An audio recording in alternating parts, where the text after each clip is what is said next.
20th of February. It's about, what time is it?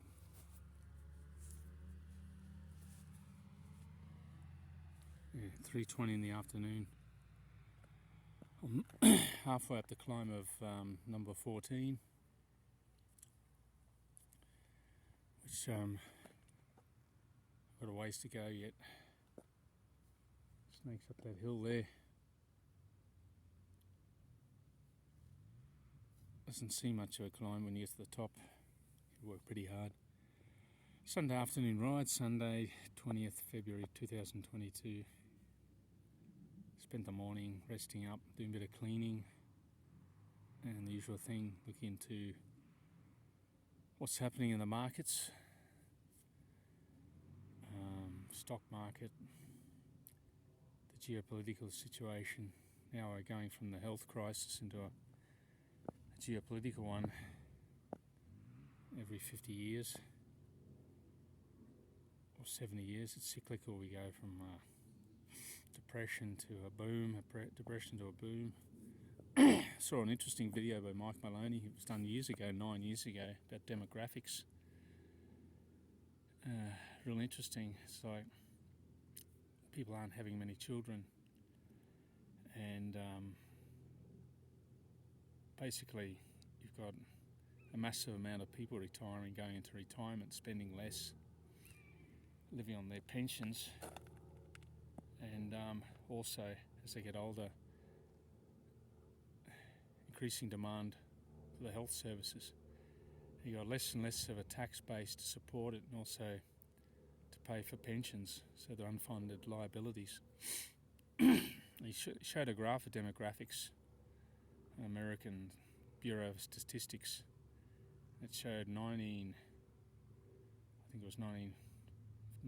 after the Second World War, this massive boom in children. And the demographics, the people in their 70s and 80s was very small. And there was a lot of people working age, so it was affordable. We could pay for that. Just let this car go past.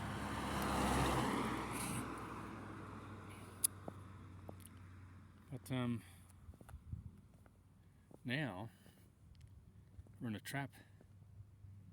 You've got less and less people earning money, earning less, less discretionary income, and you've got a younger generation, in their 20s, most likely won't be able to afford a home. So it's going to house prices way overpriced. Medium house price where I came from in Windsor is about 800,000. I can remember the house. I look back, it was bought in 1979, our family home, for 49,000 Australian dollars. I think it's worth 800,000. So I think my dad's income was about 9,000 Australian dollars a year, and the house cost 13,000 I think, and he was paying a tax of 12%, so it'd be equivalent to him earning an income of 450,000 a year. Anyway, the long and short of it is, the stock market, the housing market is way overpriced, and there's people saying there's going to be a liquidity problem. We're going into a deflationary cycle. Well, I think people are spending a lot less, especially the people who've got fixed incomes. I mean, most of our money in Italy here is going towards energy, gas, electricity, food. When I rode past on my bike just beyond this hill here, a lot of the restaurants are full of people, but I don't know how much they're buying. Depends. You can go to and just order a coffee and a brioche. You can go there and just have you can get a first, a second, and a third. Some people might just order, a salad, and that's it. No dessert. But it's definitely a feeling of uncertainty. I still get the impression a lot of people think everything's fine. and everything's going to just blow over. I don't think so. It concerns me actually, trying to get my mind off it. It's hard to do. I came out here to get my mind off it, but I'm here talking on the phone, talking about it anyway. It's a topic that interests me. Economics, blockchain, how the economy works. Like, who was it? Alistair McLeod said not one man in a million understands his money. The euro's tanked, lost about 18% of its purchasing power. You factor in all the things like gas, electricity, food, insurance. Just an example, I had to get roadworthy here in Italy. Roadworthy's done like every 2 years. It was like, last time I'd done it, 2 years, it was $50. It went to $79. Insurance policy went up, my old one, about 150 euros, I think. So I got on the internet and I chose just a standard basic one. The car's old now. I don't intend to sell it.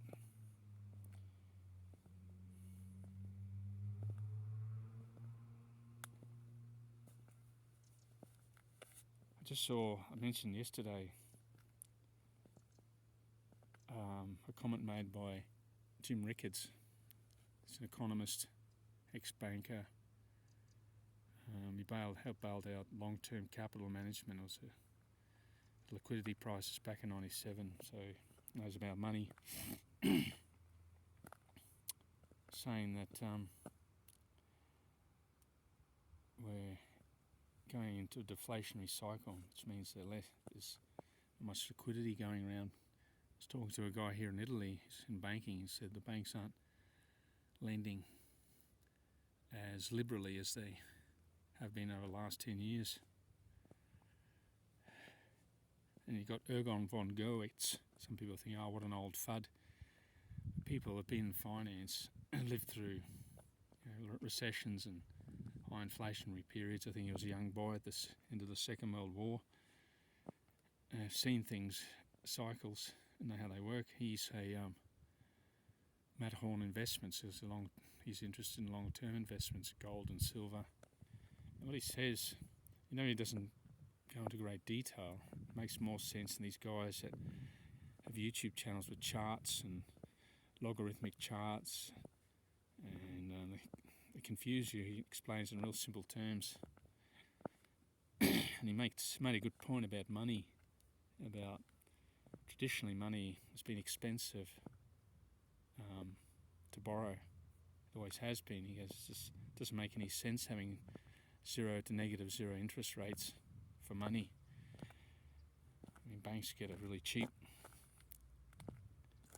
and they lend it out to customers. They make us mortgage-backed securities, mortgages. They make massive profits on it. And there's another guy, Gerard Salenti. He's not as technical as others, but talks about trends. He made a good point.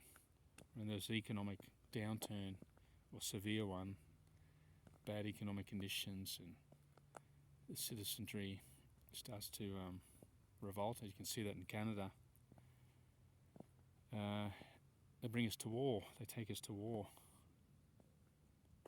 It was weapons of mass destruction lies, which they never found because Saddam Hussein wanted to get off the dollar standard for oil, wanted to buy the petrodollar, wanted to buy euros, use euros to buy, or another type of currency anyway, long and short of it, to buy his oil, sell his oil in. So the same thing happened with Gaddafi. So the hypocritical part of the West. I mean, there was Sarkozy who went into Libya with help the Americans. Same with Iraq. I mean, no one really knows in great detail the Russian-Ukraine thing, but I think it's the Russians have got legitimate claims to that area. Plus, they feel threatened. I mean, building US bases, NATO bases on their border. That's like him setting up bases in Canadian border or the Mexican border. I don't think Americans appreciate that very well, that much. Anyway, it's like speaking of another guy, mechanic. You know, people do ordinary jobs. Actually, a lot of them more switched on. Politicians know what's going on more about the economy than a political analyst or an academic. So they have direct experience of work. Saying like every day, it's just so uncertain. The uncertainty permeates everywhere.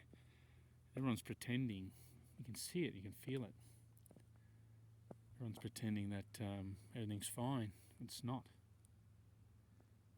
You know, I think they're feeling that because they don't know how to deal with it.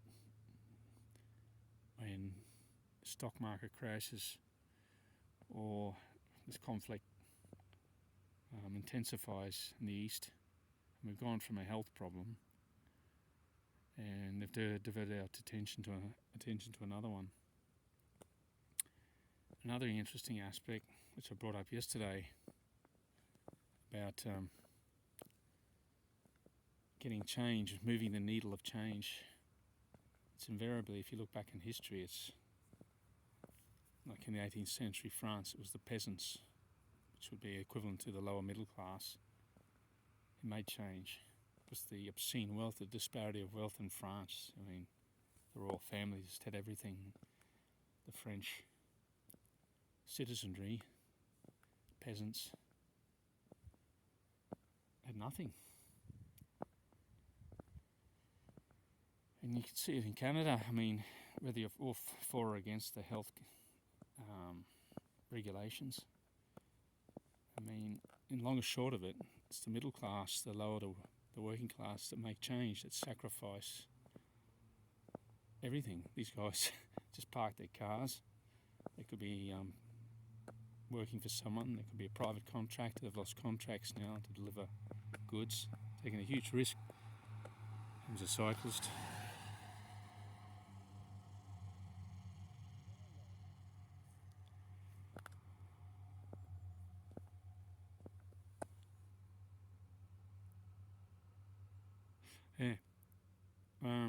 Threw everything on the line.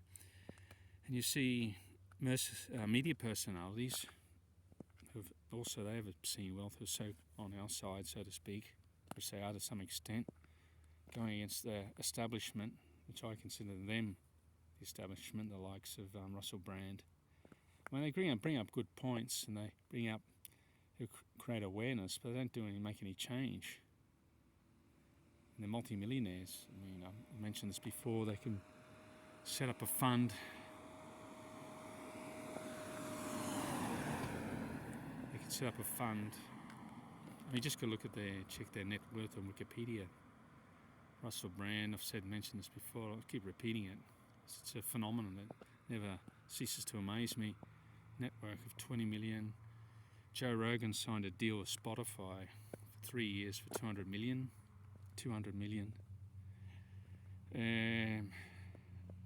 What's the other guy's name? Bill Mayer has a net worth of 250 million. He's a so-called liberal, where he swings left, right, centre. You don't know where they are half the time. These guys, they've got massive followings, but they don't do any real change. The guys that move the needle directly confronted, the class of people that directly confronted the powers that be was the ordinary Joe, the ordinary working class person, who is ordinarily despised of. A truck driver, I mean, who cares about if a truck driver gets killed in a car accident? I mean, they just, suddenly everyone loves them. George Gammon puts his videos driving around in McLarens, saying he's for the working class. I mean, these guys are very vulnerable. They're probably taking out loans to buy their trucks, very expensive, but without them, I don't think they even need to park their cars in the middle of the road. They just drive it home. The police tell them to go, and all right, you just stop working for a week. One guy made a good point after 3 days. Like here, for example, the town of Treviso, the trucks decided not to deliver the groceries to the supermarkets here in Treviso after 3 days. The government would have to do something. I don't know what they do, bring in army trucks.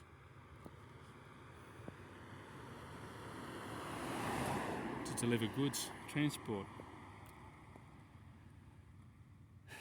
When they're organised, truck drivers have enormous power. Nurses, just think if there were no nurses. Just stop working at cancer wards or emergency. So, oh, this guy bleeding to death. Now we're on strike. So they're really well off, don't realise that. Anyway, interesting developments. Try to remain positive. It's hard, it's not getting any good news. Anyway, coming out here, feel a bit better. Beautiful country, Italian countryside, with the exception of the cars, which people can't do without. Can't leave them at home for one day.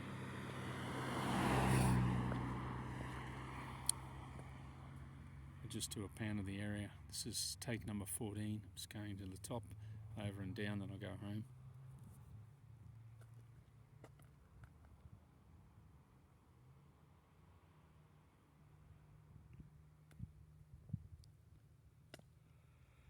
Anyway,